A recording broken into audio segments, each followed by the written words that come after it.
एक औरत नबी अकरम सल्लल्लाहु अलैहि वसल्लम के ऊपर कूड़ा करकट डालती थी। वो बीमार हो गई।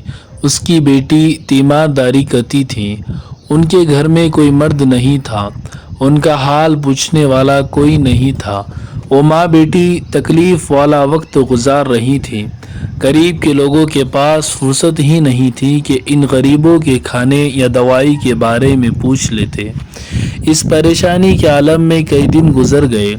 एक बार बेटी अपनी माँ के पास बैठी कुछ बातें कर रही थी, मगर माँ कमज़ोरी की वजह से जवाब भी नहीं दे पाती थी।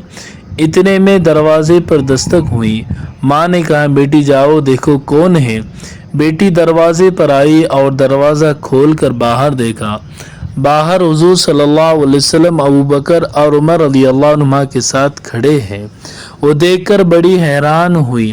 वो भागकर माँ के पास गई और कहा, जिन पर तू रोज़ाना कूड़ा करकट फेंकती थी, आज वो बदला लेने के लिए अपने दोस्तों को लेकर आ गए हैं।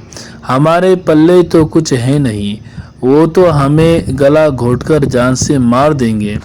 इस बीमार बुढ़िया के दिल पर बहुत परेशानी गुजरी। कहने लगी, अब हम क्या कर सकते हैं? पूछो वो हमें क्या कहते हैं। हम रहम की अपील कर लेंगे। बहरहाल उनको आने दो, हम माफ़ी मांग लेंगे। नबी अकरम सल्लल्लाहु अलैहि वसल्लम अंदर तशरीफ़ लाए।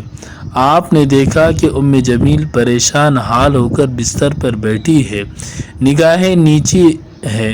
पूछती है, ए मोहम्मद, आज आप यहाँ कैसे तशरीफ़ लाए हैं? आप फरमाते हैं कि कई दिनों से तूने मेरे ऊपर कूड़ा करकट नहीं डाला था।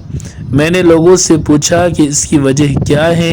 लोगों ने मुझे बताया कि जो औरत आप पर कूड़ा करकट डालती थी वो अब बीमार हो चुकी है, लिहाजा मैं तेरी बीमार पुरसी के लिए तेरे पास चलकर आया हूँ। अब बताइए कि इस औरत के दिल में क्या ही मोहब्बत पैदा हुई होंगी। और कूड़ा करकट डालने वाली औरत ठीक उसी वक्त कलिमा पढ़कर मुसलमान हो गई। सुबहान अल्लाह।